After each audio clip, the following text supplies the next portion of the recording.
하세롯은 13번째로 진을 친 장소예요. 하나님께서 만나를 거부하고 감사하지 않는 이스라엘 백성들에게 심판을 하셨어요.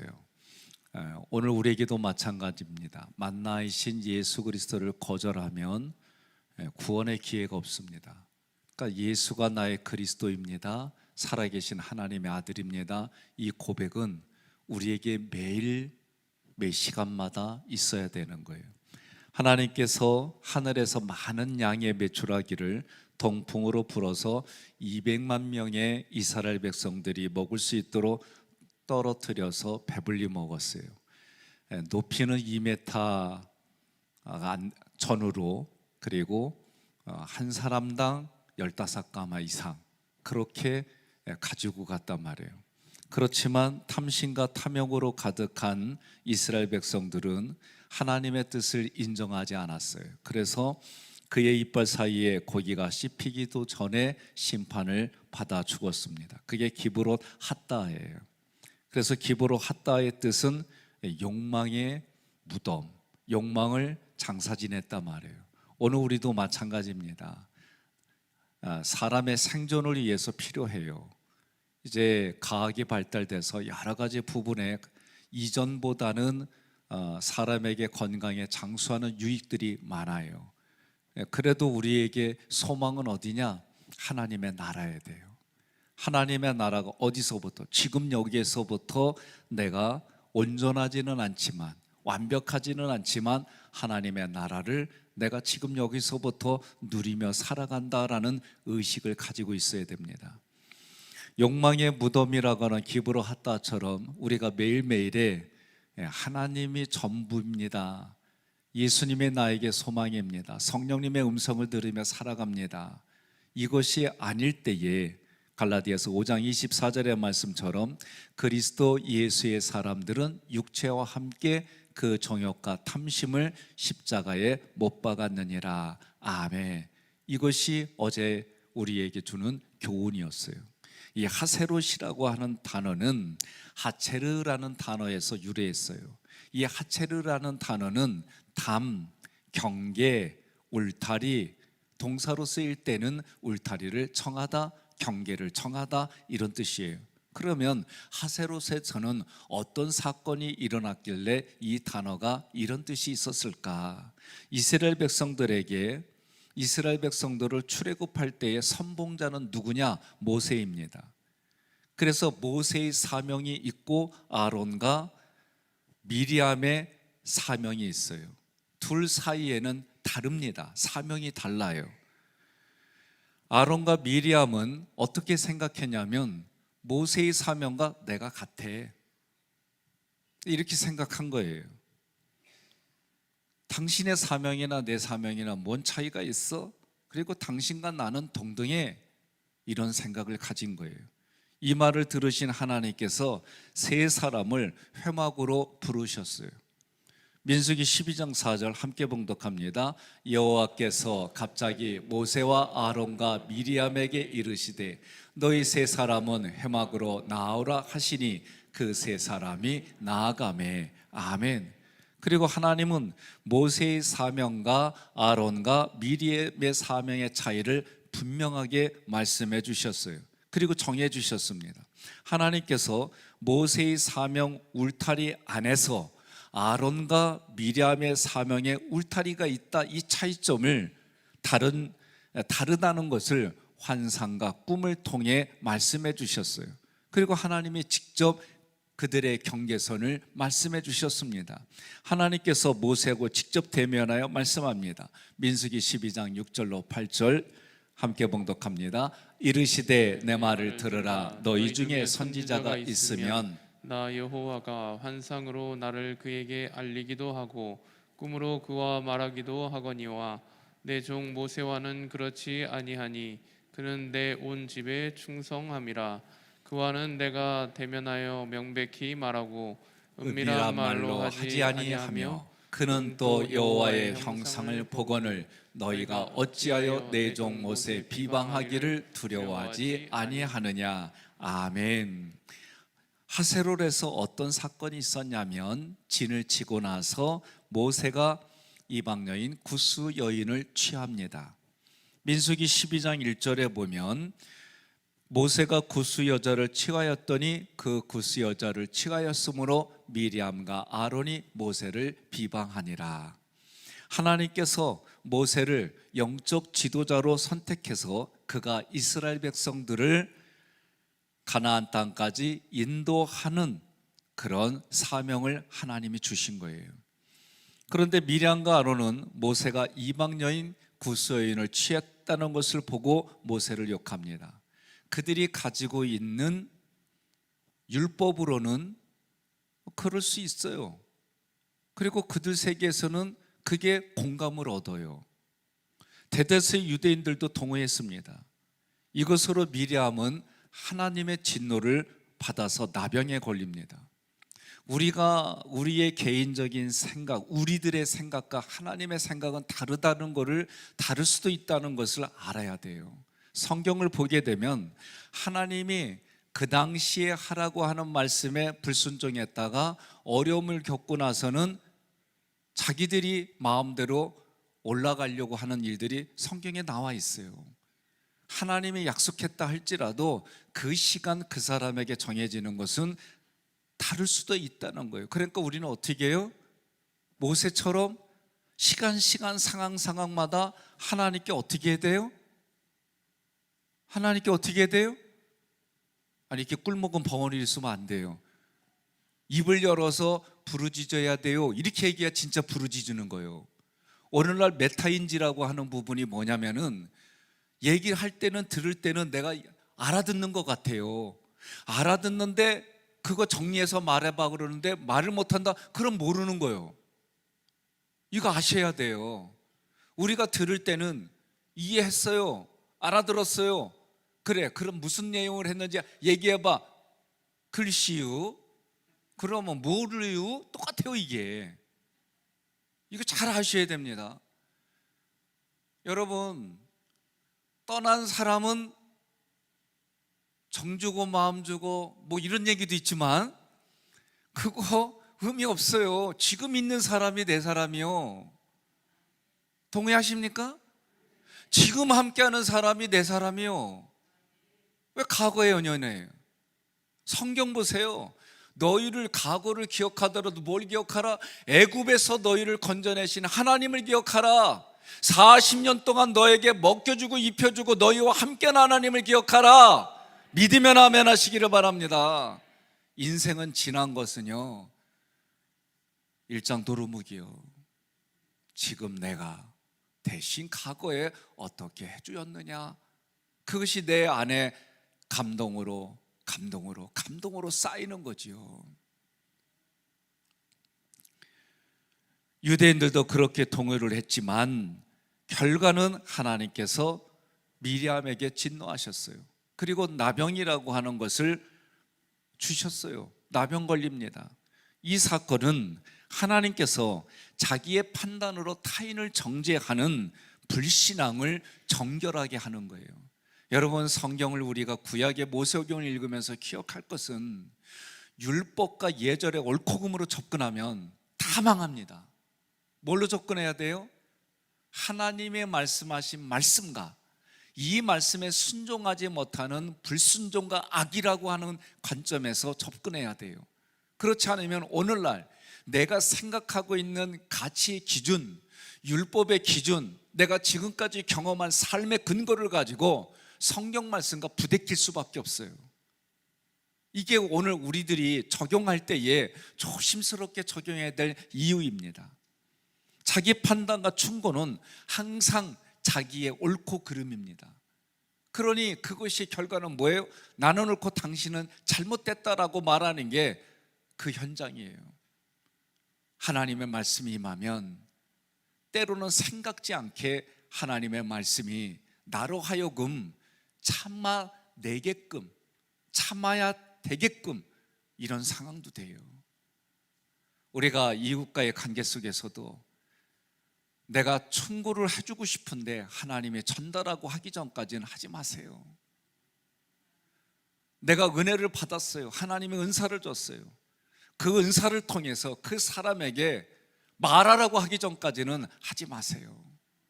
제가 경험해 보니까 이게 정말 필요한 거예요. 내가 충고했어요. 대치기를 당했어요. 그럼 거기에 대부분 또 뒤에 또 대치기를 해요. 그럼 관계 깨져요. 본인이 원하고 하나님이 하라고 할 때는 해도 돼요. 그래야 후회가 없어요. 그래야 하나님이 해결해 주세요.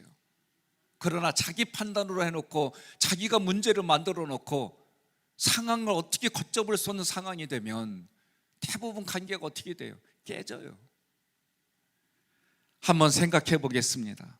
아론과 미리암이 똑같이 모세를 비방했어도 불구하고 미리암 한 사람에게만 나병이 걸립니다. 왜 그랬을까? 이 비방하다 다바르는 문법으로 봐야 돼요. 분명히 사전에는 비방하다 그렇게 이상 안 나와 있어요. 그런데 이 단어가 오늘 여기에서 민수기 12장 1절에 미리암과 아론이 모세를 비방하니라, 이럴 때 이 비방하니라 문법으로 보면 강조, 능동, 3인칭 여성 단수예요. 만약에 아론하고 함께 했다고 그런다면 복수가 들어갔을 거예요. 중성이 들어가든지. 그런데 여기는 여성 단수이기 때문에 여자인 미리암만 혼자 이랬다 이거예요. 예? 뭐라고 욕했는지 나는 몰라요. 그런데 여기에 보면은 아론도 분명히 비판적인 관점을 가지고 있었어요. 그리고 미리암이 그렇게 얘기했을 때 수많은 유대인들이 통회했을 거예요. 율법으로 관점에 보면. 그런데 아론은 비판적 관점을 가지고 있었지만 침묵했다는 거예요. 이게 문법이 기능이에요. 미리암은 어떤 의미냐면 강조능동 미완이라는 얘기는 계속해서 모세를 죽일 심정으로 공개적으로 자리에서 모세를 비방했다는 거예요. 계속해서. 제가 행정을 하면서 개인적으로 잘못한 부분에 대해서는 제가 어느 정도 품어가요.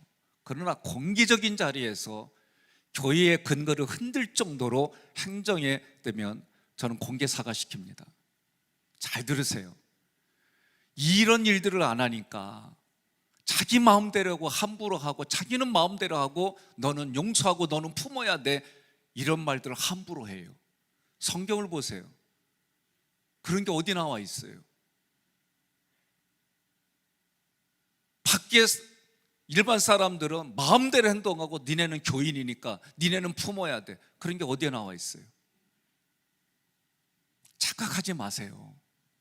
하나님은 하나님을 받아들이고 하나님을 영접하고 하나님께 회개하지 않는데 하나님이 용서한 경우가 어디 있습니까? 여러분 기억하세요. 지금 하나님은 율법과 성막을 함께 주셨어요. 그래서 용서를 구할 때는 우리도 용서해야 되는 거예요. 더욱이 내가 먼저 용서해야 될 때가 있어요. 이게 분별력을 갖지 않으면은 상상 밖의 일들이 일어나는 게 우리 인생의 현장이에요. 여러분, 제가 이렇게 말할 때는 품는 목회를 해왔기 때문에 할 수 있는 얘기예요. 누군가를 품는다는 것은 부모의 마음을 가지고 있지 않으면 어려워요.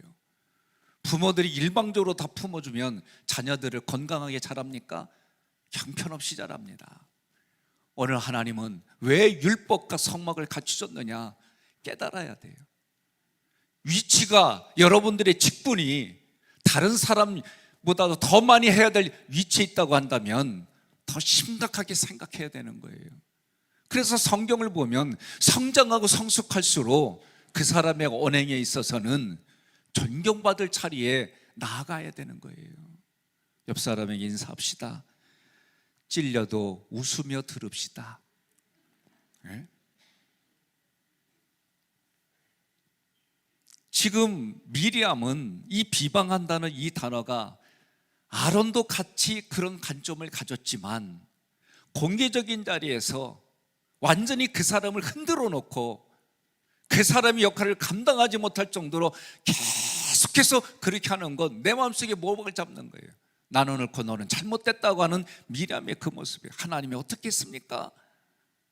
미리암의 이름이라는 단어가 히브리적으로 보게 될 때에는 미르얌, 메리라는 단어에서 유래했어요. 반역, 완고, 불순종하다는 거예요. 꼿꼿하다는 거예요. 미리암은 그 이름에서 볼 수 있는 것처럼 모세에게 반역을 청했고 불순종의 마음을 품은 완고한 사람이라는 거예요. 모세는 예수 그리스도를 예표합니다.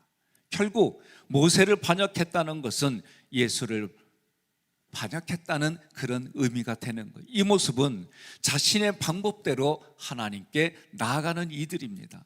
이들은 하나님을 반역하고 주님을 거부하고 불순종의 삶을 살아갔어요. 결국 하나님의 진노를 받아 나병에 걸렸습니다. 주님을 인정하지 않고 자신의 뜻대로 하나님께 나가는 자들은 영원한 지옥의 불못에 던져집니다.